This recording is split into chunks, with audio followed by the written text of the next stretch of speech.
Wali syarat nyifati Allah yang permanen. Ketika Allah mensifati dirinya al-hadi, zat yang memberi petunjuk, maka sifat ini lazimah abadi ila yaumil. Maka apapun rusak dunia iki tetap akan ada orang baik ila yaumil. Bukan karena orang ini hebat, bukan. Wong zaman rusak kok tetap bukan. Karena Allah yang al-hadi. Sing hebat berarti Allah, bukan kita. Coba kita hidup di zaman akhir. Wong wedok do katokan cekak, fitnah kayak apa?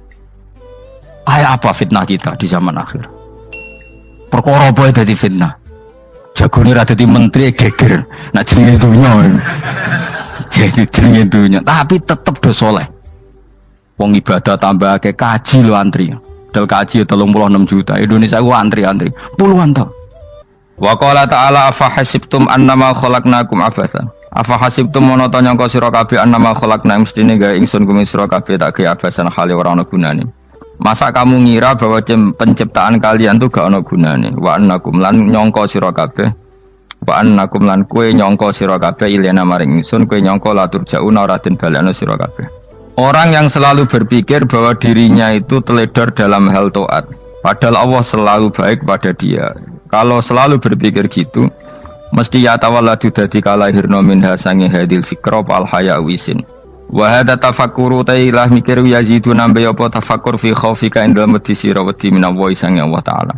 Orang yang berpikir demikian terus isin terus dadekno wedi pangeran. Wa yahmiluka lan dorong apa iki hada ka ing sira alalau min nafsika ing atase modo awak sira mengkritik diri kamu sendiri wa taubihiha lan melehno nafsika wa mujamanabati taksiri lan ngeduwi pepeko wa mulazamati tasmiri lan mulazamah no netepi cangcut. Tasmir mana cangcut nopo serius nih, tasmir bahasa Indonesia ini serius. Kalau orang tahu dirinya gegabah pepeko dalam ibadah, kemudian tahu itu disalahkan Allah, pasti dia akan menjauhi taksir itu, sembrono itu, dan selalu nopo serius melakukan nopo ibadah. Mun kula terangno nggih masalah mulai fikrotun fi wa'dillahi ta'ala. Terus kita tahu di Quran, di hadis itu ada janji Allah, kemudian ada nopo ancaman Allah. Terus yang dijanjikan tentu para wali. Wali wong apik, kowe wali sanggepe wali. Wali amatir wali pokoke wali. Terus perilaku sing ora disenengi Allah. Kalau beri contoh nggih sing aman, maksudnya aman itu ada di beberapa kitab. Misalnya Fathul Mu'in. Fathul Mu'in itu kitab yang dipakai semua pesantren, kitab fikih. Itu kalau ngeritik kamu kalau mau sholat, iku kudu ana melayune. Mane kula nu sering gawe syariat teng santri kula, pokoke nek jamaah mbuh pira kadare iku ana melayune. Guling-gilingan nak kowe iku serius. Kan yo ora lucu misalnya dipanggil kiaimu terus mlaku sewantai kan koyo wong ora peduli no.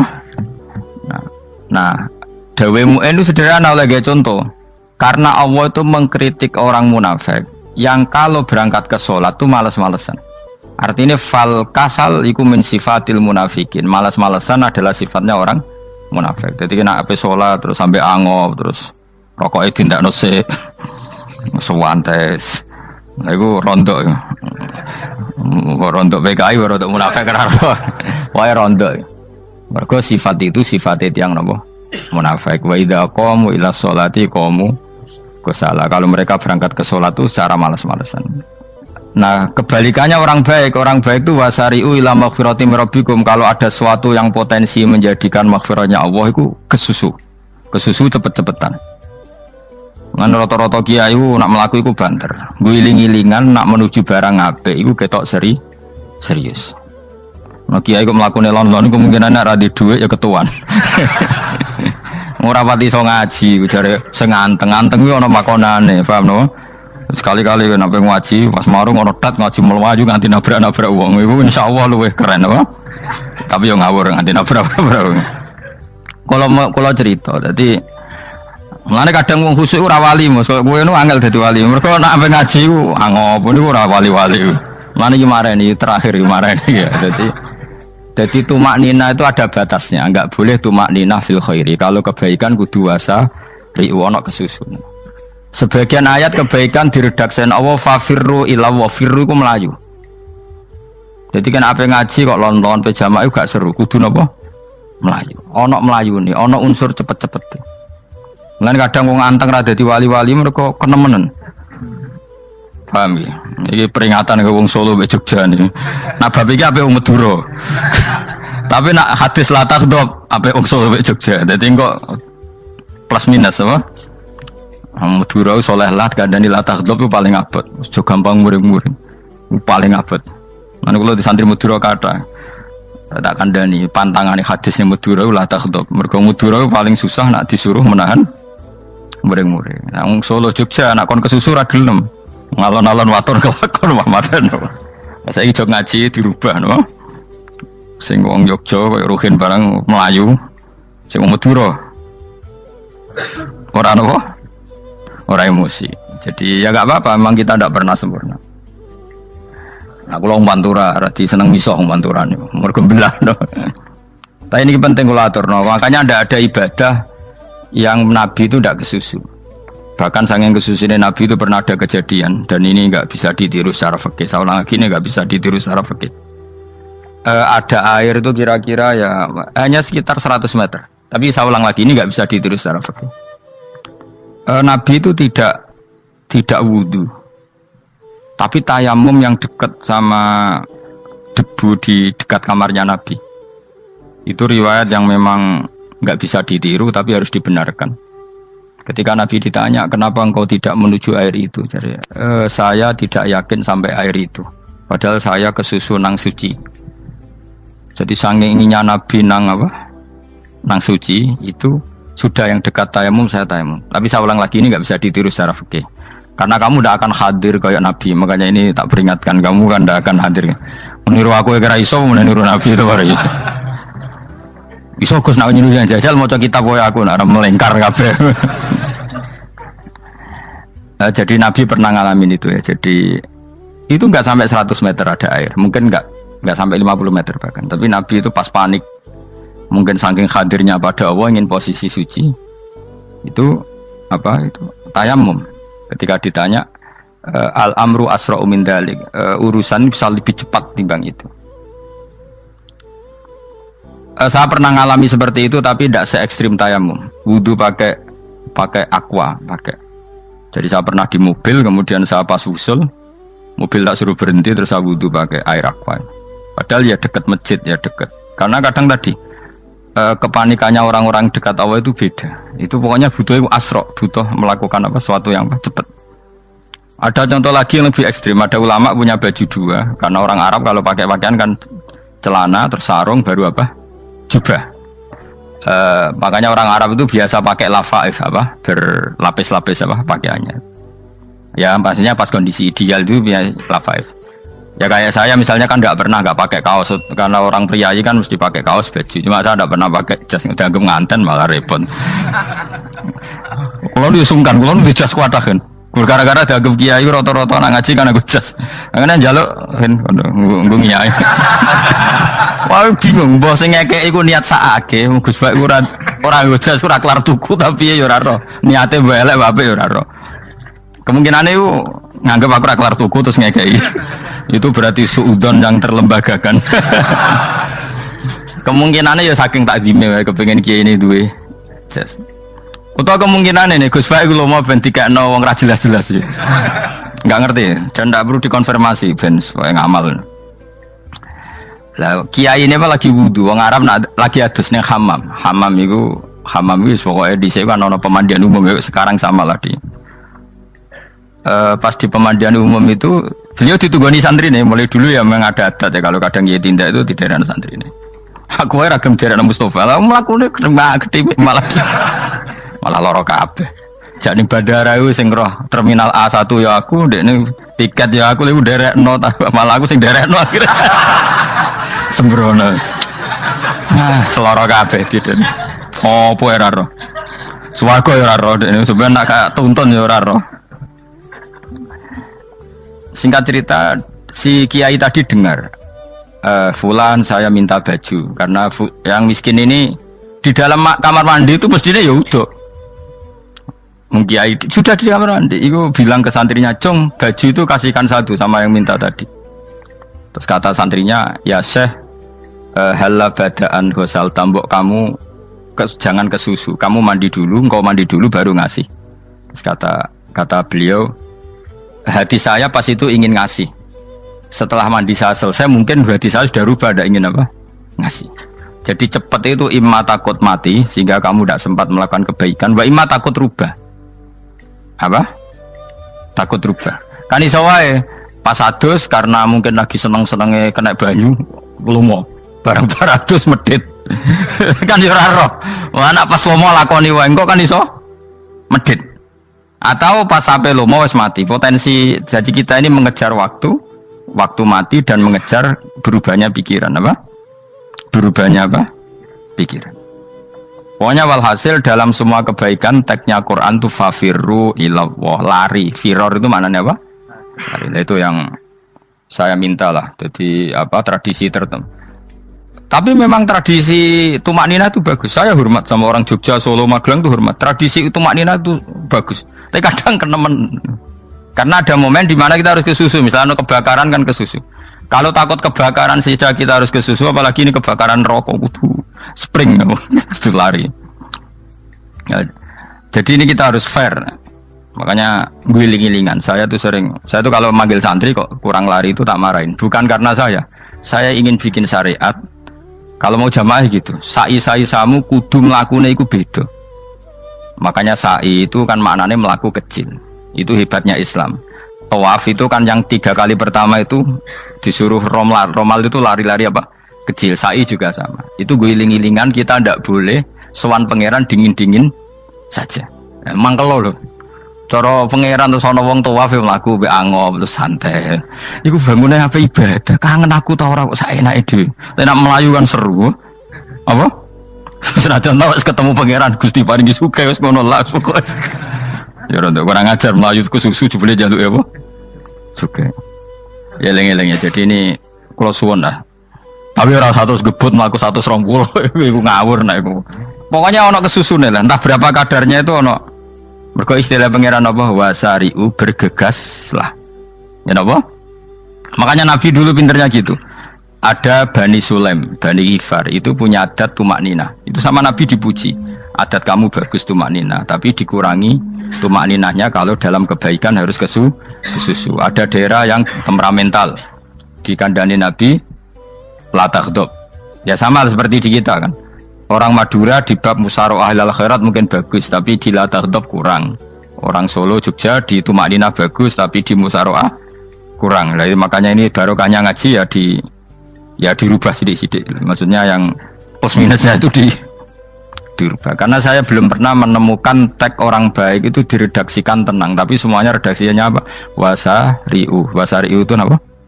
Bergegaslah, fafirru, larilah. Jadi fafirru ilallah, maka larilah. Firu itu lari apa berjalan? Lari. Supaya maksudnya lari itu tidak harus lari kayak pembalap itu enggak. Pokoknya ada unsur kesusunnya gitu. Ada unsur bergegas. Dan karena ada etis memang, misalnya saya sebagai anak dikasih tahu babak atau kangkang Gus ibu sedang gerah serono swantai itu kan kayak gak ngergani wong tua. Kudu ono Melayu nih.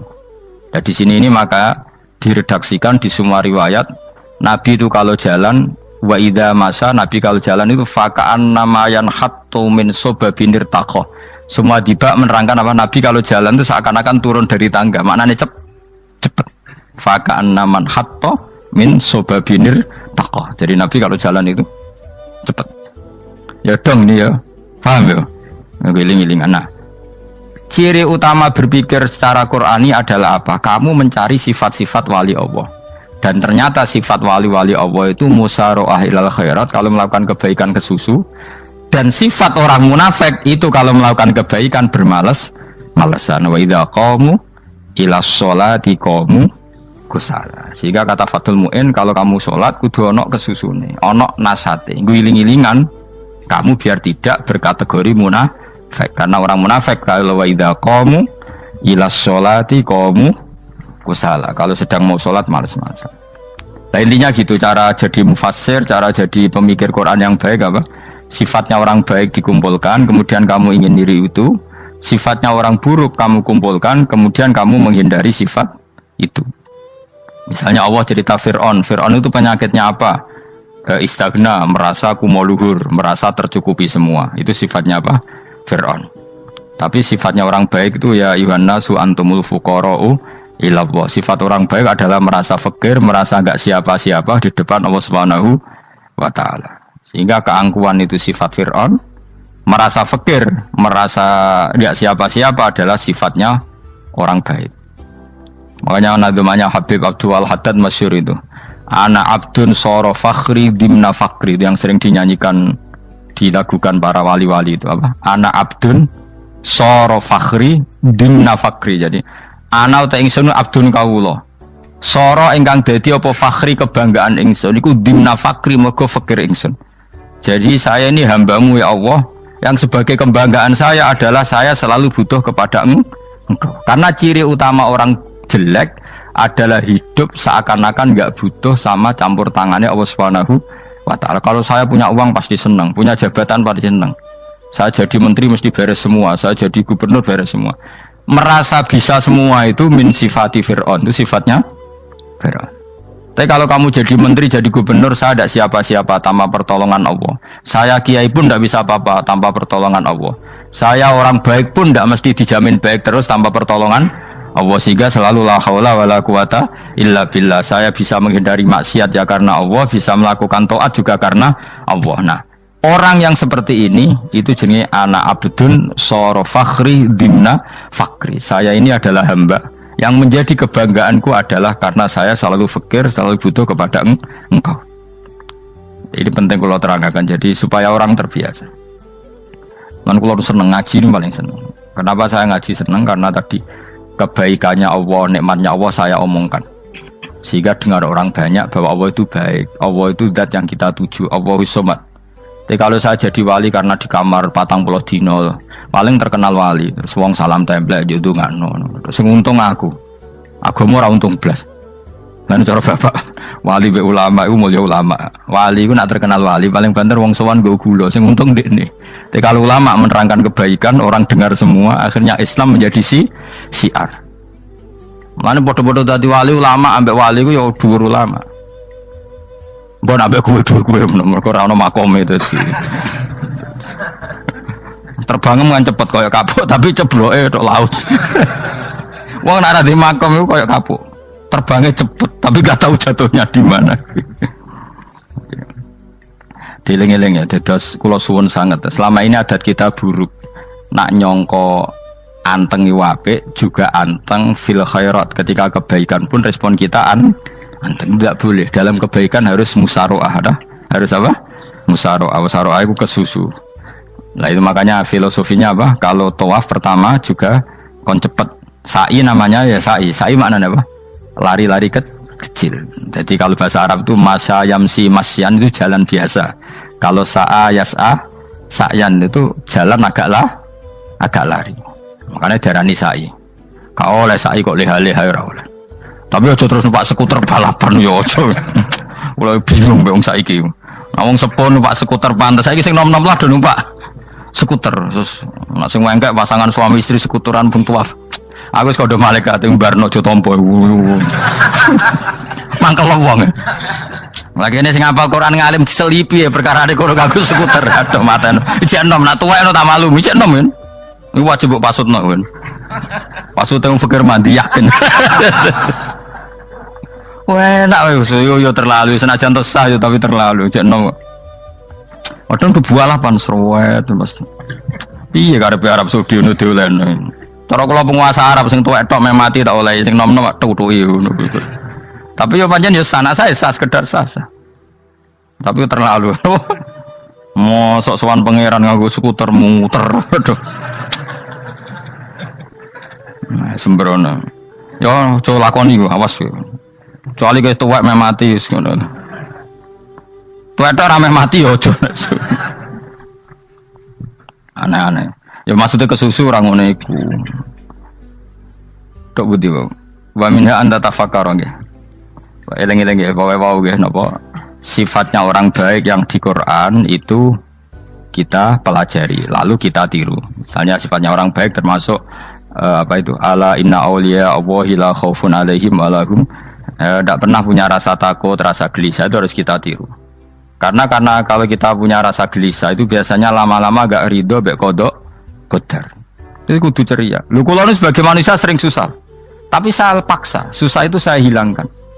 Karena kalau saya rasakan susah terus, lama-lama saya agak ridho, bek kodok, kodar. Makanya saya paksa, seneng, tak paksa. Sesuai kulino. Nganti kalau saat ini kira iso susah. Di murid kira jelas sudah iso susah. Sangking apa? Nah kiai kan susah. Aku di murid wakil, Gus tua pikir tak air serah jelas. Goblok cara aku kiai. Ora usah ngono.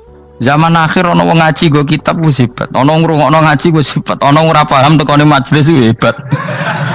Lah nek paham teko kan wajar, kira paham kok teko kan luar biasa. Nak ono penikmat ngaji paham biasa. Ini enggak paham kok teko. Wae guyu iso. Guyu hebat itu, hebat. Hebat. Nah, ono menteri dilantik guyu wajar, lu ora menteri ra kok guyu. Iku kemungkinane loro, saking waline saking gedene wis moro. Pokoke seneng ibadah. Mergo sifate wali iku la khaufun alaihim walam, ndak ada rasa takut, ndak ada rasa susah. Lho kula sebagai manusia kadang ya khawatir. So anakku nasibe piye, putuku nasibe piye. Tapi aku anggereling saya ada ya karena Allah. Dan saya punya rezeki karena Allah. Orang lain di sana banyak orang kaya, padahal gak anakku. Berarti yang menciptakan kaya itu tidak saya. Buktinya orang lain yang gak anak kita kaya banyak, sukses banyak. Kenapa kita menjadi seakan-akan pelaku sejarah? Kadang orang kan berpikir, ya akhirnya orang mesti maslahat dari kamu. Pas minta itu karena tomak kamu, hadun nafsi kamu, serakah kamu, tapi gak tahu diri, pantas taura dengan permintaan. Kalau gue misalnya Julmo jadi wali, iso Allah tersinggung. Bocah atau tirakat atau jalur jadi wali. Tapi gak dulu ya Allah tersinggung, kira tahu dulu. Jadi orang kalau tidak wali itu sudah keliru terus. Jadi bukan di sepuro, tapi tak kira itu ada. Jajal gitu maju wali kok sabtu kok dirjilan. Kira-kira Allah tersinggung ngapa nyembah jadi? Kira-kira tersinggung. Tapi misalnya kira tahu dulu kok pengen kau Imam Syafi'i, Allah tersinggung. Bocah ora di idola. Terus ikut.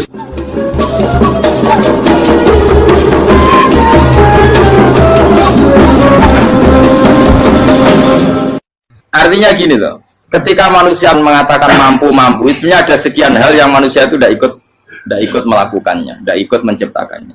Misalnya kue nyupir, supirana enak, punya pengalaman, tidak kecelakaan karena apa? Nyupir kue enak, mobilku normal, mobilmu normal lah, atau wabrak mobil yang mabuk gak. Nah di sini ini manusia dituntut, diingatkan terus, kamu itu butuh Allah, rahmat Allah itu yang melindungi kamu, bukan keahlian kamu, bukan kecakapan, karena tanpa itu semua tidak bisa, semuanya Allah. Ya, tapi manusia tadi gara-gara misalnya tadi mobilnya normal, dia punya keahlian nyupir, terus mengklaim kalau keselamatan dia itu karena hati-hatinya dia, karena mobilnya normal. Padahal ada sekian catatan yang menjadikan dia selamat dan semuanya itu kudrahnya Allah Subhanahu wa Ta'ala. Misalnya gak ditabrak wong mabuk, gak ono gempa, gak ono bumi merekah. Misalnya kita pintar nyupir lah, terus bumi memangap, terus kita templung nggak apa-apa. Kemudian daerah-daerah kayak ya rasa tak sebut nomor itu. Kira tahu muka siapa yo, bener mari tak sebut nomor yang ngeri. Intinya Indonesia ora aman, tapi kita tenangai satunya ora aman kabeh, ora sing aman. Ora usah kuwatir dikuwi faksi, ora usah kuwatir meteor jatuh, kabeh ya potensi napa? Potensi semua. Sehingga ini sedikit saya ijazahkan. Suatu saat kata Rasulullah, saya yang Mu'ad melihat kamu hanya sejengkal di depan para ulama ketika nanti di akhirat. Terus Mu'ad tanya, Rasulullah tanya, kenapa kamu hanya satu jengkal dengan derajatnya para ulama ketika sowan Allah? Terjawabnya Mu'ad, kamu punya amal apa?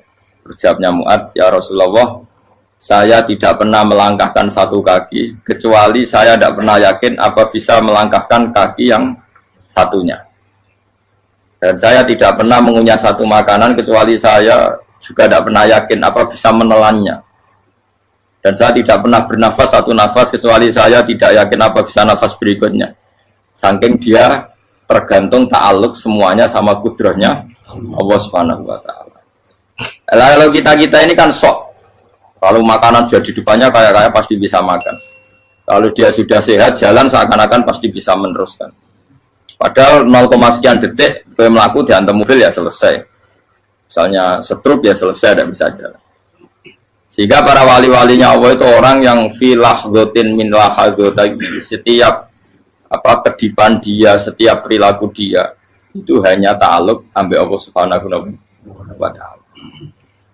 Itu yang disebut ya ayyuhannasu antumul fuqara'u ila.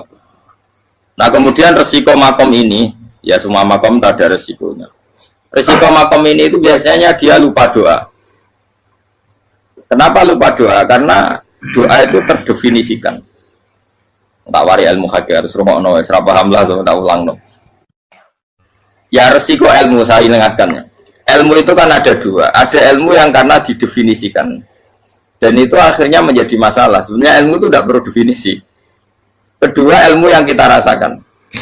Misalnya gini, kalau sama saya tanya, kamu pernah nggak minta jadi punya uang banyak? Nggak, tanya, pernah nggak minta? Terus artinya minta itu apa?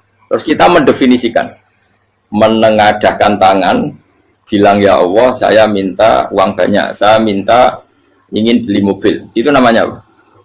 Tidak jauh saja. Doa kan? Itu kesalahan kita. Kesalahan kita mendefinisikan doa itu, misalnya menengadahkan tangan dan memohon dan menyebutkan permohonannya itu terus disebut doa. Nah, tapi kalau menurut Allah, sistem tubuh kamu yang menghendaki punya mobil, sistem tubuh kamu yang ingin punya uang banyak, reaksi tubuh kamu yang terhinakan karena ditagih orang atau butuh uang, ini menurut Allah ya sudah kamu itu peminta-minta. Saya ulang lagi ya. Sehingga menurut Allah kamu minta tidak minta ya tetap berstatus peminta, pengemis. Nah, orang-orang yang sudah wusul, meskipun itu kondisional ya, tidak selalu. Itu ya dia pikirannya menengadahkan tangan apa enggak ya sama saja tubuhnya merasa minta, sehingga dia tidak perlu mengekspresikan minta. Nah, terus orang yang fikih bilang seperti itu tuh sombong, wong kok gak tahu dungo. Sebetulnya keliru vonis orang fikih. Bagaimana mungkin dikatakan sombong? Dia reaksi tubuhnya, elemen tubuhnya sebetulnya meminta. Dia tidak berkategori meminta karena ilmu kadung didefinisikan kalau minta itu yang seperti ini. Itu kan lama. Nanti kalau suatu saat Indonesia yang kuasa itu terlalu NU atau terlalu yang tidak NU, lama-lama ada definisi. Misalnya yang dikatakan tahlilan itu apa?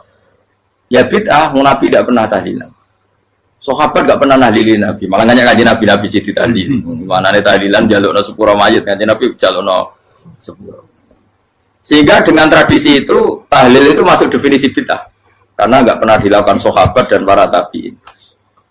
Ya salahnya kamu definisikan. Tapi kalau udah kamu definisikan, diarani tahlil, ya mau la ilaha illallah. Terus mungkinkah satu bacaan la ilaha illallah dilarang? Wong ra oleh maca kalimat tauhid. Jadi misalnya tahlil iku nafatno kalimat tauhid. Oke to ya orang ora iso dilarang, tapi nak tahlil iku mitung dinane mayit kaya budo, sokane kriminal.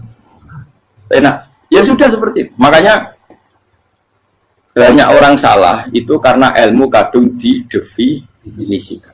Nah, definisi itu sebenarnya tidak mengikat dalam banyak hal. Ini penting saya utarakan. Ya karena seperti itu. Makanya itu masalah-masalah besar antara kita dan firqah-firqah yang lain. Masalah ahli sunnah, terus masalah yang lain-lain. Memang, ya sudah seperti itu. Ya saya ulang lagi ya. Ketika Nabi Ibrahim mau dibakar Namrud, itu masyhur cerita itu. Dan kemudian jadi Nabi namanya Habib Syahid.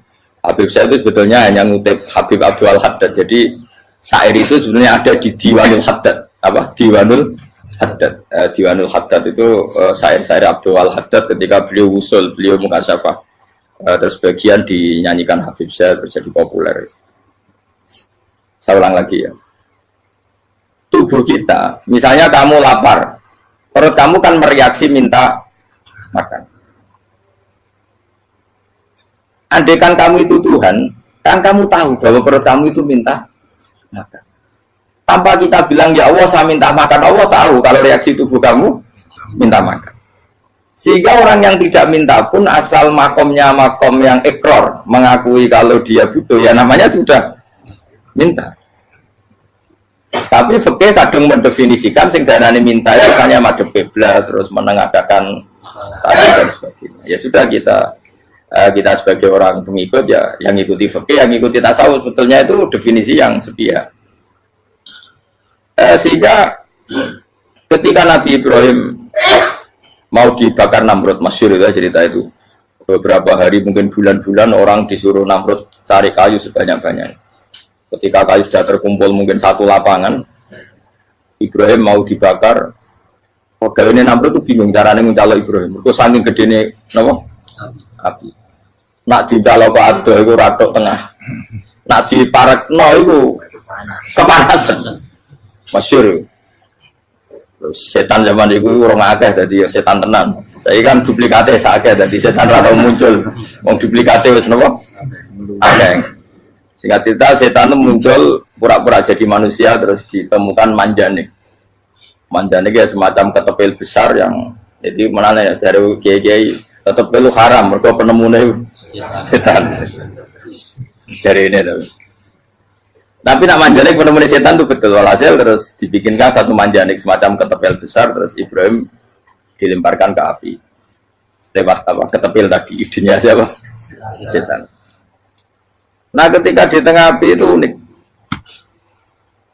kata malaikat Jibril datang terus tanya sama Ibrahim, ya Ibrahim apa kamu butuh saya, butuh alakah haja, apa kamu punya kebutuhan? Jawab Ibrahim lah, saya tidak punya kebutuhan. Amma ilaika fala, kalau ke kamu ndak, karena kamu makhluk apapun keren kamu Jibril tetap kamu makhluk. Amma ilaika fala. Nggak, maksudnya butuh ke Allah nanti saya nyampaikan. Malah dinya Nabi Ibrahim kalau Allah tidak usah kamu sampaikan ya sudah tahu. Gua be Jibril. Oh, aku ditekak kan. Ya saya ulang lagi. Apa kamu punya kebutuhan? Alaka hajalah ama ilaika fala, kalau ke kamu ndak. Ndak maksudnya butuh ke Allah nanti saya sampaikan. Karena Jibril yang mentang-mentang dekat sama Allah dan tukang memberi informasi. Saya kata Ibrahim, kalau ke Allah sih tidak perlu kamu, dia sudah tahu. Nah itu terjadi nazamanya Habib Abdul Haddad masyhur itu apa? Hasbi min su'ali ilmuhu bihali. Jadi cukup ilmunya Allah itu menjadikan saya tidak perlu minta. Hasbi min su'ali ilmuhu bihali. Jadi ada kondisi tertentu yang para wali itu, saya ulang lagi, kondisi tertentu yang para wali itu ya tidak minta. Tapi kalau itu ditiru jenengan semua ini jadi keangkuhan. Kenapa? Wes ora ndonga tangane ditenangkan. No, atine ora eling pangeran. Kan asline ora njaluk tenan. Itu jadi wali-wali. Nah, wali-wali itu kan misalnya tangannya tidak menengadah tapi semua sistem tubuhnya merasa butuh sama Allah. Saya itu pernah ya. Tapi itu kondisional dan saya juga ngulang enggak mesti bisa. Ketika saya umroh itu pernah saya ada satu kondisi itu doa ya di putaran pertama kos. Di putaran pertama saya berdoa ya agak banyak di multazam. Putaran kedua mau berdoa sudah tidak berani lagi. Sampai ke-7. Hari kedua ya tidak berani, hari ketiga tidak berani. Nah seperti itu tidak bisa dibuat-buat meskipun saya juga agak ingin. Tapi ya pas itu ya nggak bisa. Gara-gara itu korban kitab hikam, ya kitab hikam yang terkenal. Kitab hikam itu pernah cerita gini. Rubbama dallahum al-adab ala tarkit tolak. Terus di antara makalahnya itu wa inna ma yunabbahu man yajuzu alaihil ikhfal. Tapi kamu jangan niru dosa kan. Tapi jangan ingkar ilmu ini tambah dosa kowe. Jadi niru ya dosa, ingkar ya dosa. Jadi ada seorang wali kata hikam.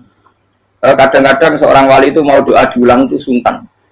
Kenapa? Yang perlu diingatkan itu yang potensi lupa. Allah kan masih ingat doa kemarin. Lalu gara-gara saya sebelum umroh itu mensinau kitab hikam agak betul. Ya Allah, sing tak dungani ini ece eling kok tak eling nomen ae. Dadi wa inna ma yunabbahu man yajuzu alaihi, yang bisa diingatkan hanya orang yang potensi lupa. Sementara Allah tidak akan. Tapi kan akhirnya doa eling. Ya Allah kayak kemarin. Hari ketiga ya Allah kayak. Makanya menurut saya ilmunya orang hakikat itu juga dari sisi kriminalnya karena ya tadi. Tapi kamu ingkar ya keliru. Memang Allah nggak mungkin. Lupa ngapain kamu ingatkan? Makanya menurut saya Allah itu mandat terbaik, benar-benar Rahman Rahim. Mestinya nak Allah terbaik itu mau bedino malah ngamuk. Lah aku lagi tapi mbok ilang eling dong. Tapi Allah itu maklumi ya, dengan kekeliruan. Kita ini kan selalu keliru, donga terus juga keliru sebetulnya. Karena seakan-akan kan mengingatkan seseorang yang mungkin lupa. Wong Allah tidak pernah lupa kok, kamu ingetin terus. Atau kamu menggurui Allah, yaitu ya Allah nang sebadani kalau di duake, padahal nggak mesti maslahat bagi kamu. Duake orang mesti maslahat bagi kamu. Maka ada sekian contoh yang wali itu dibully pangeran. Saya sering cerita, banyak cerita wali itu dibully pangeran, digarap ya pangeran. Ini gara-gara salah itu. Saya pernah cerita dan itu ada di hikam di kitab itu. Itu ada. Ada wali itu tukang hamal, hamal itu manol di pasar itu tukang angkut. Jadi kalau ada orang bawa barang berat diangkut dia, terus misalnya ke kalau dulu mungkin ya ke kereta atau ke singkat cerita terus diupai. Setelah dapat apa dia pasti pulang karena dia hanya butuh makan satu piring karena dia tirakat makan satu piring untuk ibadah 24 jam. Singkat cerita dia ngeluh ya Allah, kamu tahu, engkau tahu saya ini pecinta engkau, saya ini hanya butuh makan satu piring untuk kuat sholat. Tapi kenapa harus jadi juru manol? Berilah saya rezeki yang tanpa kerja. Nah, selang sekian hari dia dituduh maling, terus di penjara, terus dapat rezeki tanpa kerja. Dia terjawab kenapa jadinya gini? Kan kamu minta rezeki tanpa kerja. Ya itu penjara itu rezeki tanpa kerja kan. Jadi Allah memperlakukan para walinya itu memang unik. Ya kadang dibully. Sehingga dalam cerita-cerita kenabian tata qadiyat itu nggak ada orang yang sering dibully Allah kayak nabinya. Karena nabi itu orang yang dicintai Allah. Jika salah sedikit saja itu toro pangeran, toro kampus itu digarap, dibontor, salah sedikit. Misalnya begini, Nabi Yakub itu kan nabi. Dia mungkin nyon jauh nggak tersadar nyembelih apa itu anak sapi itu di depan indukannya. Ya beliau mungkin spontan saja, Pak. Kalau kamu yang melakukan pasti tidak ada hukumannya karena Allah dapat peduli sama kamu sudah lah. Artinya nggak peduli salah pantas saya nggak jelas ya gitu. Tapi ini Nabi. Ketika itu terus indukannya sapi tadi ya Allah Yakub itu kekasihmu. Saya tidak berani sama dia karena dia kekasih. Tapi saya tetap menuntut keadilan. Dia harus merasakan susahnya dipisah dengan anak. Meskipun dia tidak nuntut rasanya roh anak sebelah itu tidak ada ekstrim itu. Sapinya itu hanya nuntut ya Allah dia harus merasakan sakitnya terpisah dengan anak. Akhirnya Allah menciptakan Yakub mengalami terpisah dengan Nabi siapa? Yusuf. Itu kalau kata qadiyat, itu kalau yang melakukan tidak Nabi pasti nggak dibully Allah, dibiarin. Karena Nabi ini yang melakukan. Nah. Terus ini Nabi Yusuf lagi, malah rasa daftar wali berat. Nabi Yusuf itu di penjara itu karena terdolimi apa karena memang dia salah? Terdolimi. Dan Nabi Yusuf itu Nabi. Nabi Yusuf itu Nabi betul memang benar-benar. Meskipun ganteng dia Nabi. Syaratnya Nabi ganteng, kira-kira melebu. Nabi itu harus ganteng, nggak boleh. Nabi elek ora oleh. Karena Allah izin di kekasih keriting elek. Allah yang diselera. Kabeh Nabi mesti yang paling ganteng di kaumnya, yang paling nasab. Nggak boleh Nabi kok pesek, keriting, enggak boleh. Tapi kalau sudah jadi orang soleh boleh kan. Tapi kalau Nabi tidak boleh. Nabi Yusuf bukan, masyhur kan cerita Nabi Yusuf dengan siapa? Zulaikha. Dan belum ada orang dalam keadaan darurat masih cerdas kayak perempuan. Jadi singkat cerita, ketika Yusuf diajak Zulaikha selingkuh gak mau kan keluar dari kamar. Delalah kebetulan wa alfaya sayyidah Rajal. Itu si Zulaikha tadi spontan langsung bilang, wahai suamiku, apa hukuman orang yang ingin menodai keluargamu? Itu wong wedok. Padahal dia agak terencana, dia pun nggak bayangkan kepergok suaminya. Itu dalam keadaan kepergok itu masih cerdas. Suamiku, apa hukuman orang yang mau menyelingkuhi keluarga Anda? Singkat cerita suaminya murka, terus Yusuf di penjara, terdolimi. Ketika di penjara, kemudian Yusuf punya keahlian mentakwil apa? Mimpi. Kan tadi suaminya Zulaikha itu tidak sampai raja ya, kira-kira PM atau menteri. Raja itu punya mimpi yang bisa nakwil itu hanya Yusuf. Singkat cerita terus utusan raja datang ke Yusuf dan takwilan Yusuf terbukti benar. Tapi Yusuf ini seorang nabi, saya ulang lagi Yusuf seorang nabi dia tapi ya manusia. Bilang gini ke utusannya, coba bilangkan ke raja kamu di penjara ini ada orang yang di penjara secara terzalimi yaitu saya. Tolong laporkan ke majikan. Itu Allah tersinggungnya itu bukan main. Nabi kok lapor makhluk. Itu tersinggung. Nah, aku kan gak piye. Kowe ngajakno proposal ya ora piye-piye. Wis pokoke Allah kowe wis ra piye-piye wis. Wong sampean swargane ya ora langsung wae ngono pokoke kira-kira kan sudah enggak perlu ditegur. Makanya fa'an sawi syaitanu dzikra rabbi fala bitha fi sijni bid'asi. Maka Allah mentakdirkan utusan raja tadi itu lupa melaporkan peristiwa Yusuf ke raja tadi, sehingga raja nggak pernah dengar kalau ada orang di penjara karena Allah tersinggung. Wong kowe ku nabi kok lapore ambek penguasa. Ngono tok iku wis Allah tersinggung. Karena dia nabi, nggak boleh nabi lapor makhluk. Jadi Allah itu dengan nabi itu sangat-sangat sensitif. Sangat-sangat sensitif. Ya begitu. Terus kita yang terkenal, meskipun ini nggak ada di Quran, Nabi Musa. Nabi Musa itu pernah sakit gigi karena dia mentang-mentang kalimullah, orang yang sering komunikasi dengan Allah, minta ya Allah, tolong tunjukkan obat gigi saya itu apa. Singkat ini sama Allah dikasih tahu, kamu ngunyah suket ini, gitu. rumput ini kamu kunyah nanti pasti sembuh. Karena resepnya dari Allah ya pasti mujarab, kan nggak kok dokter. Singkat ini dikunyah terus sembuh.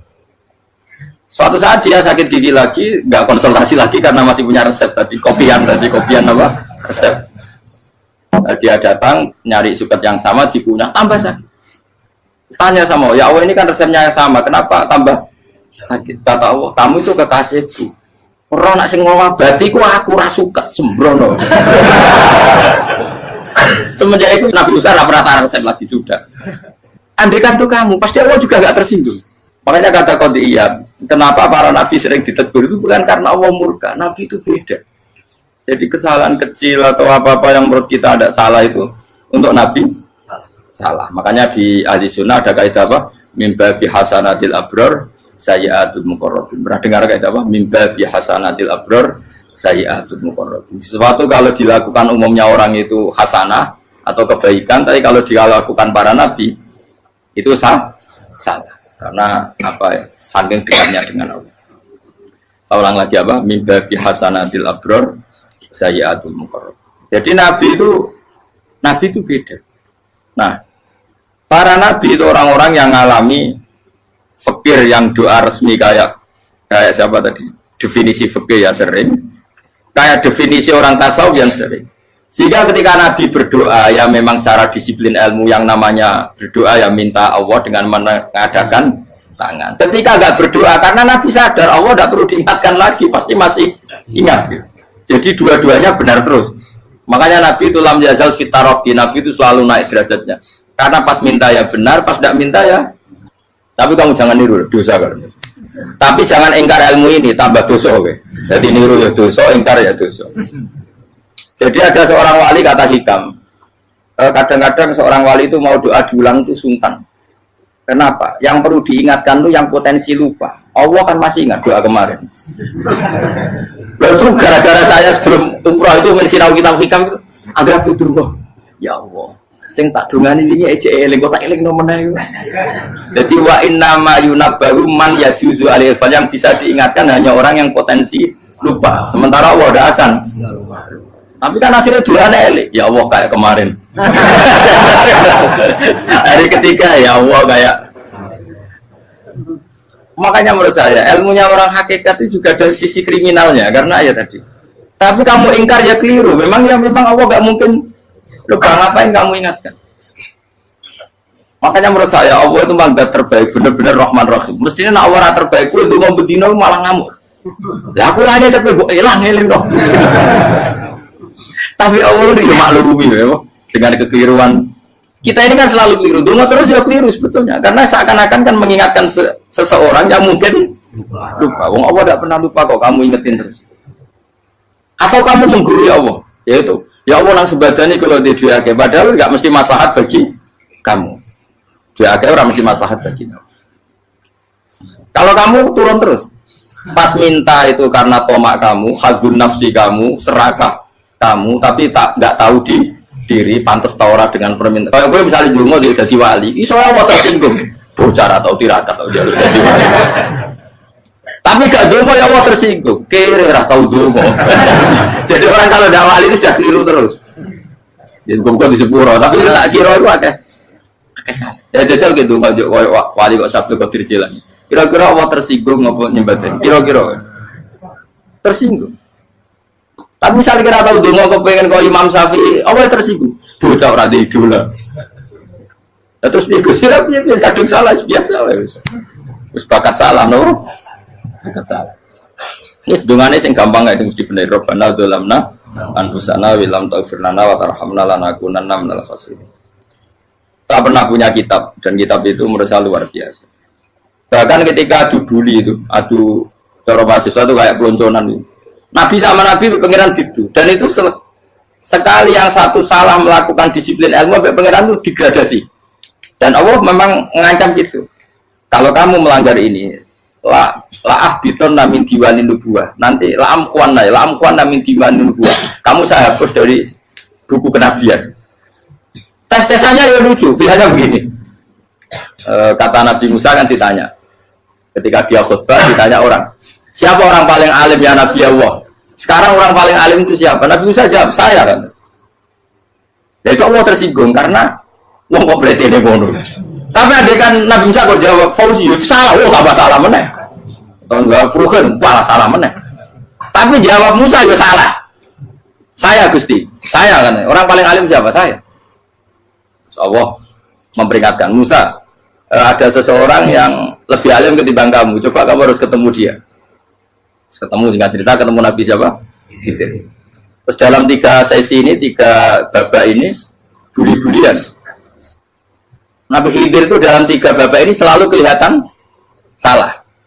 Di antaranya adalah cara sekarang ya mungkin di gonjak sepeda motor atau perahu kalau dulu yang menggratisi dia numpangi sepeda motor malah spionnya dicopot gitu. Spionnya dicopot, dirusak. Tapi Musa kan sudah digratisin malah rusak yang motornya yang apa? Menggratisin. Nabi Khidir masih tenang. Kamu tidak paham. Ya, Nabi Khidir mesti distok kamu tidak paham. Itu kata surahul hadis termasuk Ibnu Hajar al-Asqalani bilang gini. Setelah itu kedua membunuh anak kecil. Musa tambah marah. Anak yang belum punya dosa kok kamu sampai 3 kali ada 3 peristiwa.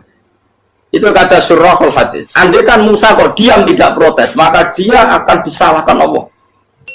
Karena dia berarti membiarkan kemungkaran di depan matanya tanpa reaksi. Jadi sebetulnya ketika Musa berontak itu Nabi Khidir, Nabi tenang gitu. Jadi itu kan unik. Tapi berontak yang disalahkan. Jadi angel sandi tes-tesan jadi Nabi itu angel. Misalnya kalau Nabi Musa itu kayak model santri Jawa Timur, Nabi Khidir salah, derek mawon. Ya nabi jero barang mungkar. Menengae. Berarti ya Nabi goblok kira-kira. Makanya memang Musa harus konsisten seperti itu, harus demo terus. Kayak saya misalnya sebagai kiai, ya harus seperti ini cara mulang saya. Nggak boleh saya misalnya terus anut mulang terus tawadu semeneng terus karu-karuan. Jadi andaikan Musa kok tidak protes itu malah salah. Ya memang harus. Dan itu Nabi tenang. Makanya Nabi itu akhirnya respect. Tidak ada hati sebaik Abu Musa. Risi itu gak nyaman ketika melihat kamu. Jadi itu punya poin. Tapi lucunya Nabi itu yang jalan. Tak ada rasa kok mentah kok.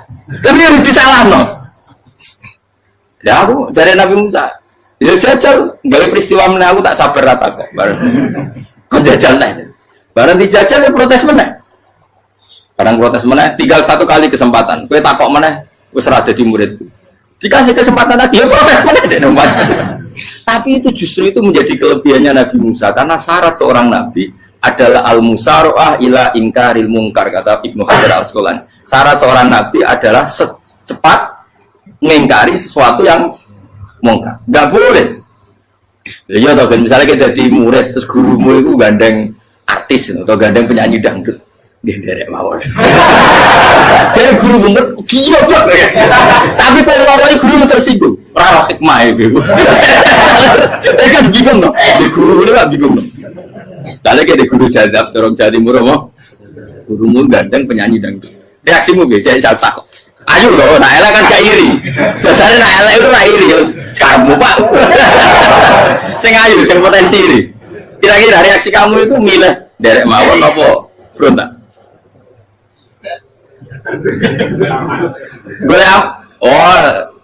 Nak gurumu wong alim, mesti nak pasti meneng. Muridku giok, tidak sensitif. Roh barang mungkar dilakukan di depannya kok tidak reaksi, tidak protes, tidak gebet tenang. Tapi lucunya guru mau nak protes, gak ada akhlak. Guru lagi senengnya kok rawat. Nah Nabi itu kan buli-bulian. Jadi Nabi Khidir dengan Nabi Musa itu tepat-tepat. Karena dua orang ini sama-sama kekasih Allah. Itu Nabi Musa justru barokahnya itu dia tidak pernah klasmennya di bawah Nabi Khidir. Semua ulama sepakat klasmennya Musa tetap di atas Nabi Khidir. Sehingga yang berlakunya tetap ilmunya Nabi Musa, bahwa membunuh anak kecil tidak boleh, merusak perahu milik orang lain tidak boleh. Karena Allah tetap lebih respect dengan ilmunya Nabi Musa. Nabi Khidir tetap ilmunya nggak dipakai, meskipun dia disebut hakikat. Karena ilmunya Nabi Khidir ngani ngoyo, wong ape mutus kok ngenteni kinceng loh mahfud. Lah sing iso iku sapa? Barang ra mungkin kok. Makanya Nabi Khidir terakhir menutup kalimatnya wa ma fa'altuhu an amri. Dzalika ta'wilu ma lam tasdi alaihi sob. Aku dhewe nglakoni iki ya ora roh, wis ditakdir nglakoni ngene. Dadi Nabi Khidir ya ora paham. Jadi wa ma fa'altu an amri itu akhir kira-kira artinya saya sendiri tidak melakukan ini karena inspirasi saya sendiri atau keputusan saya sendiri. Tahu-tahu saya ditakdir melakukan. Karena pas itu Nabi Khidir disetting semuanya dengan ilmu hakikat, yaitu bayi tadi memang kutiba kafiron, kutiba kenapa? Kafiron. Memang dia nanti kalau umur nganti tua ditakdir mati kafir. Daripada mati kafir nanti, ya sudah mati sekarang. Tapi nggak mungkin kan ada syariat daripada soben beling mata ini kecil. Orang syariat tetap ikut Nabi Musa. Makanya kata Ibnu Hajar Al-Asqalani itu uniknya Allah sama para wali-walinya. Wali ku klirullah itu tuh disenangi pengen. Terus pengenan nabi ini kecil-kecil kan, yo pada nak wong. Terus keempat kan. Tadi kan saya punya contoh 3, ini contoh keempat, ini terakhir. Agian kok ilmu merah cukup tetap salah bingung nggak? Nabi itu minggat itu boleh tidak? Tanpa pamit, minggat itu pergi nggak pamit itu boleh tidak? Tidak boleh. Rasulullah meskipun kayak apa disakiti di Mekah itu tidak pernah minggat, tidak pernah hijrah. Saya ulang lagi, karena butuh izin. Tapi Allah pernah punya kekasih, yaitu Nabi Yunus. Nabi siapa? Yunus. Itu Quran meredaksikan ya abako. Abako itu terjemahnya apa? Minggat. Kalau pergi itu tidak ada. Tapi ini Allah meredaksikan itu abako. Abako itu ya minggat. Nabi Yunus itu dakwah di daerah Nainua. Nainua itu ya Babylon sana. Kampungnya namanya Nainua. Ya daerah Babylon. Babylon itu kalau di geografis modern ikut Irak. Ikut mana? Irak. Jadi Kufa, Basra, Babylon. Terus siapa itu yang ngalahkan pasukan Yahudi dulu itu Buktanasor, Hebukat, Nasir itu ikut mana? Babylon, apa? Babylon. Bama unzila alal malaka ini di Babila Harutama. Makanya kalau ulama-ulama melihat Irak kacau sampai sekarang itu tidak kaget. Irak itu Ardun Mal'unah kalau di kitab-kitab. Bumi yang memang sudah terlaknati mulai dulu. Sehingga ketika ada kasus Saddam Hussein sekarang itu ulama tidak kaget. Zaman Rasulullah Sugeng itu Irak itu termasuk sudah bumi yang guna keazalah. Jadi di sana pasti banyak fitnah. Fitnah pertama yang dicatat sejarah adalah Mautul Husain, apa? Kabudutnya Said siapa? Husain di Karbala. Era Imam Syafi'i adalah zaman mifnah, ulama dibantai karena dipaksa mengatakan Quran apa? Makhluk. Terus konflik-konflik sampai era Saddam Hussein terus era sekarang jadi. Lah kita ini ulama sebenarnya tahu tarikh itu. Tapi di era modern kan dianalisis karena campur tangan ini itu ya sudah lah. Sebab goblok pun daripada ngebantah-bantahan malah kamu. Ibu goblok, ibu pinter. Sekarang kan analisisnya kan, wah ini ada campur tangan pihak ketiga diciptakan nih saunu ini. Ya kalau intelijen harus ngomong seperti itu. Kalau kita seperti ulama memang dari dulu dicap Nabi hunalika az-zalazil wal fitan. Saya teruskan. Nabi Yunus itu dakwai kaumnya itu lama sekali dan tidak iman.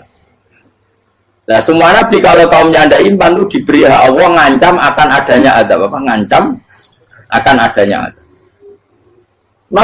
Nabi Yunus ngomong gitu terusin. nanti kalau kamu udah iman, lu pasti kena azab. Anggap saja dia ngancam gitu sudah berbulan-bulan. Singkat cerita, azab baru tinggal 3 hari lagi. Ayo nang iman, tinggal 3 hari lagi. Ya kira-kira dia ngomong misalnya Ahad, berarti Ahad, Senin, Selasa. Atau kamu milih Selasa, ya Rabu, Kamis. Singkat cerita Ahad itu dia gak kuat. Wah, semuanya kurang tolong dino kaumku tetap orang iman. Mantel asal, minggat deh. Minggat ya, jadi mau minggat kan nggak punya tujuan, so asal pergi jauh saja. Ada perahu, sekenanya dia naik saja. Namanya minggat nih. Kalau bawa bekal terencana, bawa visa, paspor kan plesir namanya. Jadi minggat itu ya enggak, ya sekenanya nggak persiapan. Singkat cerita sampai ikut perahu nelayan tadi, terus zaman itu ya ada mitos kalau ada gelombang yang nggak wajar, pasti ada orang minggat. Terus ditanya siapa yang minggat, Nabi Yunus kan orangnya jujur saya katanya. Ya sudah, yang minggat harus dicemplung kau. Ya, terus ada yang agak baik, ya jangan gitulah. Ini kan kita semua butuh selamat, judi dulu. Terus judi satu lagi ketemu Yunus. Coba mungkin salah udahnya, judi lagi ketemu sampai 3 kali ketemu Yunus. Makanya fasahama fakana minal mudkhadin, diuji, dia kalah kemudian tenggelam. Fal taqamahul khutu wa huwa mulim. Terus dia diuntal, ditelan oleh ikan nun. Di situ ikan nun digambarkan saking besarnya itu. Dan ini uniknya Allah sama kekasihnya. Sudah Allah menyalahkan tapi unik. Ikan ini kan itu sama Allah dikasih instruksi. Kamu nggak boleh makan dia. Dia kekasih saya. Terus ketika di tengah di perut apa?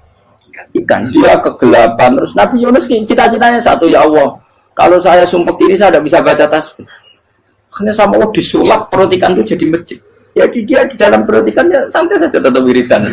Santai. Fana ada fi dzulumati alla ilaha illa anta subhanak inni kuntu minadz zalimin. Ya dia santai aja wiridan karena perut ikan bagi dia adalah masjid. Ya dia disalahkan Allah karena abako tadi minggat hijrah tanpa pamit. Tapi juga dibila-bilain Allah, ikan tadi tidak boleh nelan. Ini perlakuan Allah sama orang yang bikin. Tapi karena dia Nabi, uniknya apa? Dino Ahad itu kaumnya udah nginceng ngomong Nabi Yunus. Rame-rame nginceng. Lucunya cara nginceng gini. Nak Yunus nih ngomah, berarti berdua. Ngomong orang ada kok, dia tengok-tengok. Bukan dinceng Nabi Yunus juga ada. Oh tenang orang ada, mulai ngomong rawan ini ngomah. Itu uniknya pangeran. Jadi ngomong dia orang minggat dia salah. Ngomong dia orang minggat berarti kaumnya. Jadi kalau ada kaum gempa bumi likuifaksi kok dia neng. Oh, nah ono tenan rak melayu, nyatane gak melayu. Jadi bahwa didesain minggat. Tapi Nabi kan disalahno, Nabi ora pamit. Makanya masyhur, saya itu punya kitab karangannya Habib Alim Alamah, babanya Habib Anis, Habib Ali bin Husain yang ngarang apa? Ali bin Muhammad bin Husain karang yang disebut duror itu. Itu diantara doanya gini. Tapi jangan tiru loh, biar awal gimana. Aku rawan ini loh. Cuma saya hafal secara ilmu, tapi saya tidak berani. Waj'al sayyiati man ahbabta. Ya Allah, jadikan kesalahan saya itu kesalahan orang yang kau cintai. Terus pokoknya salah lain jadi pengiran kadung seneng, salah lain ya sampai wae wong seneng. Waj'al sayyiati man ahbab.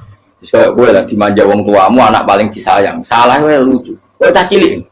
Kowe seneng cah cilik. Salah wae Becano gelas ya lucu, tiba ya lucu. Tibane cah tua-tua.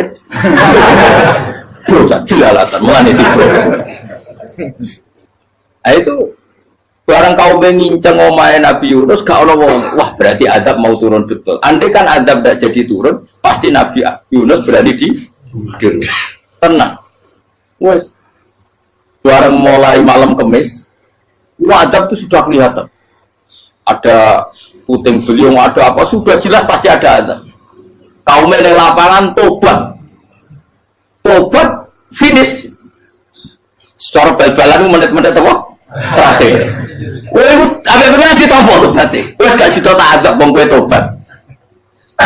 Singkat cerita Nabi Yunus hari ketiga atau apa dia selamat. Pakai versi yang umum saja.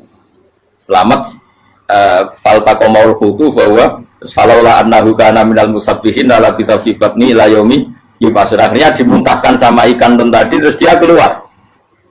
Barang keluar tanya-tanya kabar gimana kabar kampung Nenua, baik-baik saja. Kabar awal dimulai karena dia tahu kalau orang bohong itu dihukum mati. Padahal dia bohong katanya Kemis itu ada azab, ternyata kampungnya baik-baik. Padahal baik-baiknya karena mereka tobat. Jadi masyarakatnya nyari dia karena mau iman. Si nabinya gak berani pulang karena nanti itu mati. Aku pangeran nabi kekasih itu dia. Pangeran ya guli tinggi. Oh itu beda-bedaan. Wong kekasih pangeran. Aku yang hati pitol atau diadab. Jadi pangeran kekasih aku gitu. Orang koyo. Akhirnya pangeran sama mulai. Wah nak mulai aku disiksa. Perkara nih kalau pembohong itu dihukum mati. Masyarakat yang boleh tenan. Mereka nalam kemis kok azab tenan. Batas do tobat. Institut falau laka naskoryatun amanat fanafa'aha imanuha illa qauma Yunus lamma amanu kasyafna anhum adzabal khizyi fil hayatid dunya. Enggak ada kampung yang saya adab kecuali kasih tak adab, kecuali kaum Nabi Yunus. Aku semeh ngadab lho, pas menit terakhir peta adab tobat. Akhirnya sido dari pangeran. Iku kaum Nabi sinten? Iku yo barokah minggate Nabi Yunus. Lah iku nabi. Wong kliru kok barokah iku nabi. Umpama Nabi Yunus ora minggat, kaumnya berpikir Yunus bohong. Wong ape ana azab kok tengok-tengok ning ngomong. Tapi pas minggat tenan iki salahno pangeran, minggat kok gak paham. Hikmat. Amalane kira usah protes. Wali itu beda, kekasih pangeran itu sama dengan sing dialami Rasulullah sallallahu alaihi wasallam ning sulhul Hudaybiyah. Semua perjanjian itu salah secara hukum fikih. Bukan salah lagi, sangat salah cara ukuran fikih. Sehingga semua sahabat itu protes kecuali Abu Bakar As-Siddiq. Cuma semuanya ngomong Umar, tapi semua sahabat akhirnya ya mencoba di antara perjanjian gini. Pertama kan enggak biar sampean enggak terlalu jadi teroris, enggak terlalu jadi ekstremis. Memang ya usah jadi teroris, ya terlalu jadi teroris. Semua itu mungkin kan, dunia semuanya mungkin. Singkat cerita Nabi itu sudah di Hudaybiyah. Hudaybiyah dengan Mekah kan tinggal sekitar paling 40 kilo. Saya pernah itikaf di masjid yang pernah dipakai Hudaybiyah. Kan sekarang jadi mikot ya, termasuk mikot umroh di Mekah kan apa? Hudaybiyah kan mikot di yang terkenal kan apa? Jirona, Tanim, Hudaybiyah. Itu perjanjiannya tuh gini. Perwakilan dari Quraisy namanya Suhail bin Amr, siapa? Suhail bin Amr. Perjanjiannya gini, Muhammad kamu tidak boleh masuk Mekah. Kamu boleh masuk Mekah itu tahun depan. Padahal Nabi sudah bilang kepada sahabatnya, ayo kita umroh. Dan diberi hak umroh. Tapi setelah sekitar 40 kilo masuk Mekah, dicegat sama orang kafir Quraisy. Lah, Nabi itu sakit tenan. Nabi kadung mentafsir, memberi berita gembira, saya mimpi kalian masuk tanah haram, aminina mukhalikin, aman semua. Semuanya bercukur gundul atau mencetak rambut. Pokoknya, kata sahabat senang sekali karena mimpi Rasulullah tidak pernah apa? Tidak pernah salah. Bareng di situ, di antara perjanjiannya, hadza ma kataba ali Muhammad Rasulullah. Ini perjanjian yang ditulis Muhammad Rasulullah. Kata Suhail, hapus kata Muhammad Rasulullah. Kalau saya tahu kamu Rasulullah tidak saya perangi, tulis Muhammad bin Abdullah. Kata Rasulullah, ya Ali hapus tulisan Muhammad Rasulullah. Kata Ali, tidak saya akan menghapus setelah Muhammad Rasulullah. Saya tapi unik. Hapus gak popoli, masih hapus aku tetap Rasulullah. Tulisan wajib. Jadi Nabi ya relax saja. Tapi Ali katanya, fawwama ana bimakhihi abadan. Saya tidak akan menghapus tulisan itu selamanya. Kata Nabi, benar gelem hapus. Tanganku didono, aku sing hapus. Nabi kan umi tidak bisa baca terus. Tangannya Nabi sendiri yang dilewatkan Ali ke tulisan itu sehingga terhapus. Nabi ya relax. Li, wong tulisan wae aku ora ditulis Rasulullah ya tetap Rasulullah. Nabi masih relax. Terus perjanjian kedua, kalau ada orang kafir Quraisy masuk Islam harus dikembalikan, karena berarti keluar dari habitat. Tapi kalau sudah Islam kok masuk kafir lagi harus dibiarkan, karena berarti kembali ke habitat. Nanti bilang ya nggak masalah. Semua perjanjian itu merugikan Islam. Itu secara fikih pasti salah. Akhirnya Umar itu protesnya keras sekali. Ya Rasulullah, apa engkau masih nabi? Utakail senang. Apa engkau masih nabi? Dan Nabi saya santai balai ya saya masih nabi. Tapi kenapa kamu hinakan kita dan memberikan kehormatan pada orang-orang kafir itu? Jawabnya kan Nabi lucu. Ya agama itu kayak pangeran. Masih aku perjanjian yang ngono kok pangeran sing angkat agama iki tenang wae. Kan Nabi ku perjanjian gue manusia gampang. Jadi Nabi itu sangi imannya Allah tetap yu'izzu hadzal-din. Allah pasti memuliakan ini agama. Apapun perjanjian yang diciptakan manusia.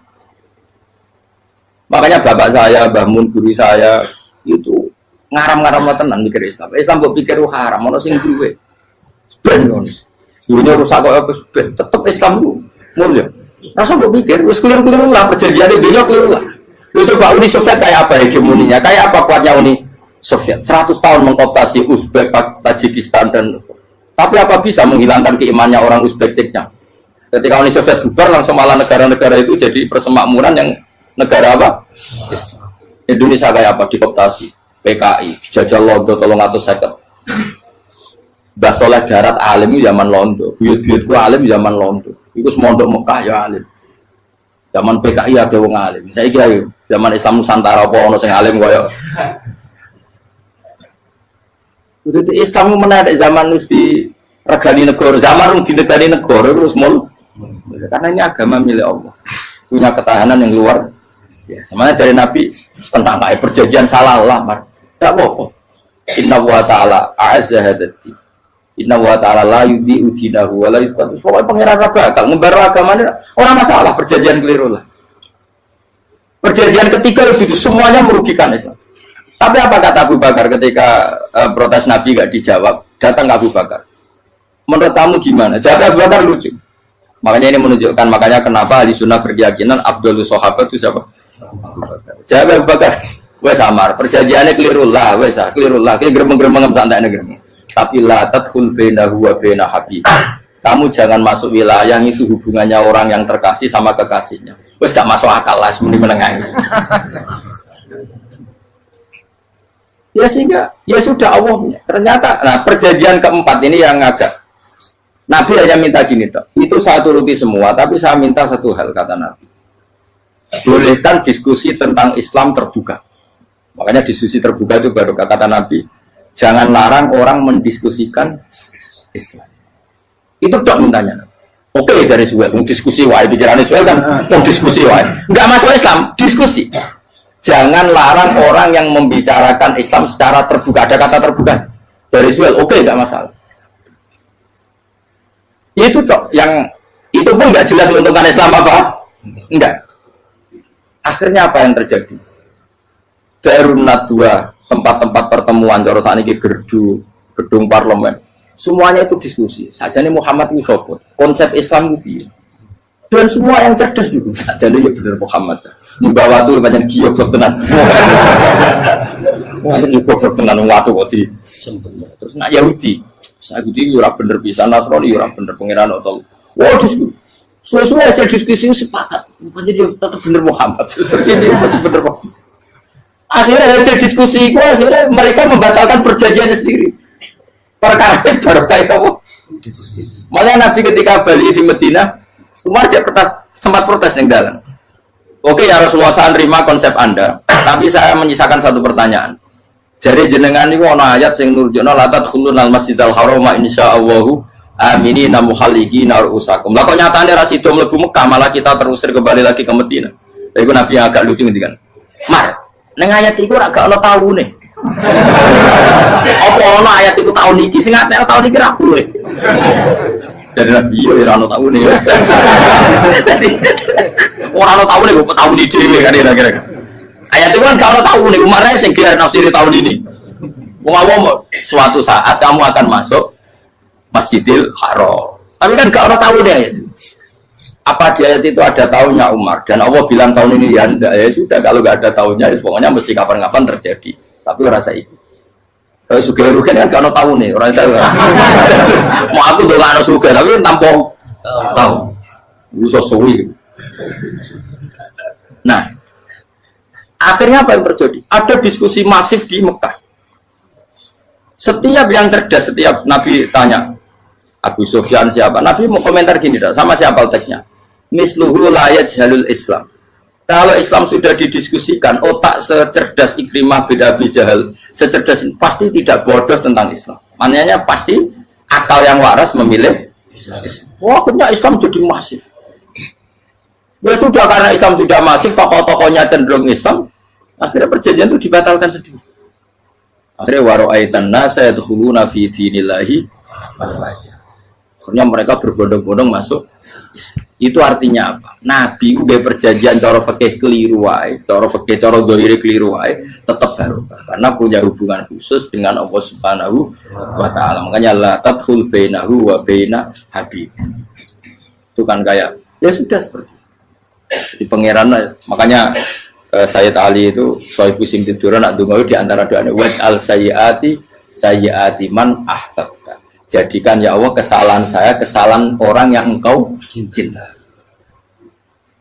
Karena ulama nyontono ngene, saiki Nabi Adam ambek iblis itu padha salah itu. Enggak jawab. Padha salah, iblis itu salah bodoni Nabi Adam salah. Dilarang mangan wit khuldi tetep mangan. Mau trimo rayuane sinten? Iblis. Tapi wong piye-piye pangeran itu seneng Nabi Adam. Sediluk diusir bar sumat tabahu rabbuhu fataba alaihi wa bar langsung Adam urung metu kok swarga diwarai. Damke kepengin tak sepuro nggih, tak warai dongane. Iblis tak diwarai. Mana kena donga. Lomban. Dadi mana ke ya pokoke wong disenengi ku menang kan. Lan kaya kudu donga iku, kowe ora bakat wali biasa wae iki cerita. Ya sudah seperti itu. Ya, tapi emang ya sudah seperti itu. Nabi Adam itu orang pati keusir tenan itu fatawak ko Adam Robbi kalimatin fatawak. Jadi orang terlalu jauh dari surga. Kemana lagi pas pertama medun ke bumi sampai awal diwarai beberapa kalimat sing dadekno di sepuro. Kawat al sayyiati man ahbabta. Ini penting kalau atur namanya. Wilayah-wilayah kenabian itu wilayah yang kita tidak pernah tahu detailnya, tapi kita yakin Nabi itu para kekasih Allah. Dan agama Islam itu juga agama paling diridhoi.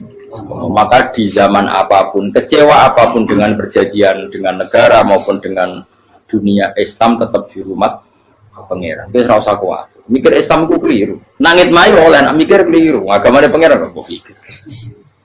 Saya masyhur. Sayyidina Umar itu kan khalifah paling sukses masalah futuhat. Di masalah apa? Futuhat. Dan Ibnu Umar setiap jalan-jalan itu dibully sama orang-orang. Ya Ibnu Umar, boleh kamu itu minta sama bapak kamu supaya dia nyebut penggantinya siapa. Atau bikin suksesi lah. Jangan kok dia khalifah sukses kemudian tidak jelas juntrungannya. Kan dia tetap mati suatu saat. Saking gak kuatnya Abdul bin Umar, dia matur, ya Abah, engkau harus suksesi. Siapa ya pemimpin setelah jenengan? Lah kenapa? Orang-orang bilang kalau ada orang misalnya penggembala kambing terus ditinggal gelanggang itu dianggap dosa karena kambingnya pasti bocor. Apalagi ini urusan umat. Kamu tahu-tahu mati sebelum sesi ini pasti kacau. Umar langsung marah. Agama Islam itu gak sama dengan kambing kata Umar. Agama Islam agamanya pangeran, mesti diurusi pangeran. Aku mau khilafah. Aku mau sukses. Ben aku rasa mikir. Engko ora diurusi pangeran. Jadi Umar itu justru sangat hormatnya sama Islam itu dengan cara gak mau mikir Islam. Gak mikir berarti gak khidmah ya, tetap mengkhidmati Islam. Seperti saya ini kan yang khidmati Islam lewat mulan. Tapi orang tahu mikir nasib Islam. Islam orang kondang dia. Ditinggal Abu Bakar melaku, Umar melaku. Wali Songo mbek kowe rak mulya Wali Songo. Saiki jurus mudin yo mlaku, jurus KUA yo mlaku. Jurus mubalek sing kadang matre ku yo mlaku. Berapa kiai sing dadi oknum perkara proposal? Ya agama ya. Wong bapak udah kanca kiai mudin, anake mondok. Bareng saking suwene dadi mudin, zaman iku mudin urung untuk gaji kono negara. Anake yo dhuwit mending spontan. Cung ora ono mati kok dhuwit. Kok ora ono mati ra entuk rezeki. Cung kamu mati kok dhuwit. Mulai agama jarak piye juga. Mergo agama iki diurusi Allah. Ayo nabi palsu pengkira wae mulai Musailama sampai Musotek sampai Elia Eden kurang lagi. Mulai wali palsu kaya Romo Dosa Romo Sopo. Ono kabeh ora masalah. Uni Soviet kayak apa mengkooptasi Ceknya Uzbek. Akhirnya ya kalah Uni Soviet. Saiki Ceknya Uzbek jadi negara Islam. Kayak apa Donald Trump Islamfobia, tapi sekarang orang Amerika malah berbondong-bondong masuk nopo. Mbok pikir malah Islam konsepnya malah rusak. Mergo terus di metodologi. Harusnya penyebaran Islam itu begini. Harusnya Mbah Mungkira pangeran ngomongnya harusnya. Islam kadang melaku ya lewat mudin. Saya itu punya santri ini kisah nyata. Itu lahirnya di Bali. Itu bisa baca Fathul Mu'in. Lahirnya di Bali. Bahkan dia ketika SD itu tukang mimpin lagu Hindu. Bali Hindu. Karena dia ketua kelas, tapi Islam. Semua cuma. Jadi kayak gitu. Gara-gara jadi bapak itu bakal sate yang Bali. Ya bakal sate berhubung sukses, ponakannya misalnya ini diajak orang Madura kan gitu. Aslinya orang Madura. Setelah kampung itu menjadi kampung Muslim, lama-lama berkebutuhan punya masjid. Berhubung ke sana kiai ono masjid mosok ora di wong alim. Akhirnya anaknya di pondokno di Jawa. Pondokno di Jawa iso maca muin terus ngaji sama saya. Jadi saya iki ning Bali ono wong ora ya ono santri di Bali maca muin. Ning Jawa kadang wong ora iso maca muin. Jadi cuma bakal sate muter. Kayak Islam di Indonesia gara-gara pedagang Gujarat. Meskipun sejarah itu diperdebatkan ya gara-gara dagang. Karena mereka Muslim ya akhirnya menyebarkan apa? Jadi semudah itu Allah. Termasuk konflik Ali bin Muawiyah itu barokahnya sama susahnya konflik itu masih banyak barokah. Sayyidina Ali sama Sayyidina Muawiyah karena kita ahli sunnah ya tidak menyalahkan salah satu madzhab ahli sunnah. Itu barokahnya beliau konflik itu banyak sahabat yang migrasi. Ada yang ke Cina, ada yang kemana-mana. Termasuk yang diyakini para sejarawan, ada yang ke Selat Malaka. Termasuk akhirnya sampai ke Baros itu. Barokahnya orang nggak nyaman di Yaman itu di Syria sama di Irak. Jadi Allah ngendikan marojal bahro ini napa yal taqiyan. Dua mata air itu dipertemukan. Itu banyak muara sungai itu bermuara teng napa laut.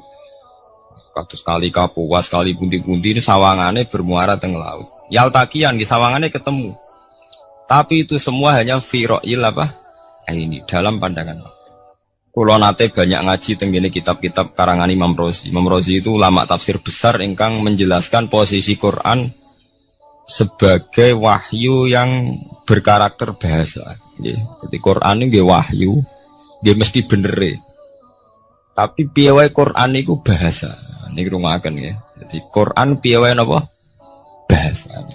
Mungkin sampean gak kaget. Mungkin sampean gak kaget ngimane sampean ipan mokong, ora wati paham lah iman apa mokong. Tapi kok anak putune sampean kok iso janggal mbek Quran. Nak generasine kula jenengan ra iso jawab, kok anak putune jenengan wis ra iman mbek Quran. Iman raturan, jadi gak diilmiah. Contohnya ngeten nggih. Ketika banyak ilmuwan itu bisa dari orang Islam piyambak, dari orang Barat, baik itu sekuler, orientalis, Kristen, Katolik, macam-macam. Ketika banyak ilmuwan itu penemuannya lebih diakui secara ilmiah ketimbang tulisan-tulisan agama, itu kan menimbulkan keguncangan. Ndadekno iman iku oleh. Misalnya ngeten sing terkenal. Mungkin jenengan sering pireng. Nabi nate dawuh bulan itu ning langit ketiga. Nah, srengenge ning langit keberapa? Kok terus terakhir langit terakhir itu sing dinggoni Jibril. Oke. Terus ketika wonten berita bahwa para NASA Amerika itu bisa naik bulan. Rata-rata kiai desa dulu gak percaya. Nabi Muhammad sing nabi nak munggah ning bulan tak pamit mbek Jibril ngono ae. Ora mesti dibukakno yang ngenteni diintegrasi. Saiki sapa Muhammad mbek sapa Jibril dibukakno. Itu satu contoh. Kula dek dalu ngaji kalian santri-santri, kula terangaken. Jadi masalah utama umat Islam itu antara lafat ngene iku lugat. Iku terus diimani nganggo karpe dhewe. Lha iku sing dadi masalah utama. Lugat ya bahasa iku diimani menurut karpe dhewe, ora menurut karpe ilmiah. Contohnya gampang kan. Sampean bayangno langit itu apa? Langit itu satu wilayah, satu area sing dinggoni malaikat, satu area yang tidak tersentuh. Kamane bayangno langit itu satu area yang tidak tersentuh. Sehingga ono kabar nak bulan ning langit ketiga kok trimo manusa tok bulan terus sampean ora percaya. Gue dianggap masuk wilayah sing wis wilayah Jibril. Padahal tidak begitu. Masalah istilah sama itu istilah lughat. Terus Imam Razi menjawab sama itu istilah lughat. Jadi sesuatu yang tidak bumi ini itu namanya sama. Sesuatu yang tidak bumi ini namanya sama. Sampean sing nate kaji sing numpak pesawat. Kalau nggih nate numpak pesawat sing jarak-jarak jauh, sampai ndelok dhuwur nggih langit, ngisor nggih napa? Langit sampai nak buka teng pesawat king jendela. Delok ngisor ngeten nggih langit, delok dhuwur nggih napa? Langit. Sebab itu istilah langit itu hanya untuk menunjuk, istilah sama itu hanya menunjuk sesuatu yang tidak bumi. Terus Imam Razi mencontohkan Allah dawuh alam taro kaifa daraballahu masalan kalimatan kasajaratin napa?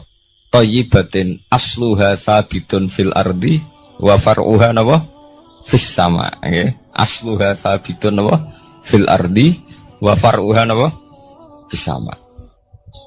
Kalimat thayyibah iku kaya uwit sing thayyibah yani ku wit kurma asluha sabitun fil ardi akare wit kurma menghunjam ning bumi wa far'uha fis sama cabang-cabange utawa dahane fis sama. Ya, artinya kan sederhana loh, gitu. Wit kurma ku dahane fis sama. Sama artinya mosok koyo bayangane sampean sesuatu yang bener-bener gak tersentuh. Wong dahane wit kurma fis sama. Jadi kasajaratin apa? Thayyibatin asluha sabitun fil ardi wa far'uha apa? Fis sama. Sama to mriku mosok artine langit sing gak terjangkau. Wong artine koyo wit kurma sing akari menghujam ning bumi wa far'uha napa fis sama dahan-dahan utawa cabange fis sama. Sebab itu istilah sama tenggene Quran itu menunjuk satu arti yang tidak bumi. Nah sampean delok teng munjid teng kamus-kamus mutlakul uluwi sesuatu yang atas itu sama. Paham gitu. Sebab itu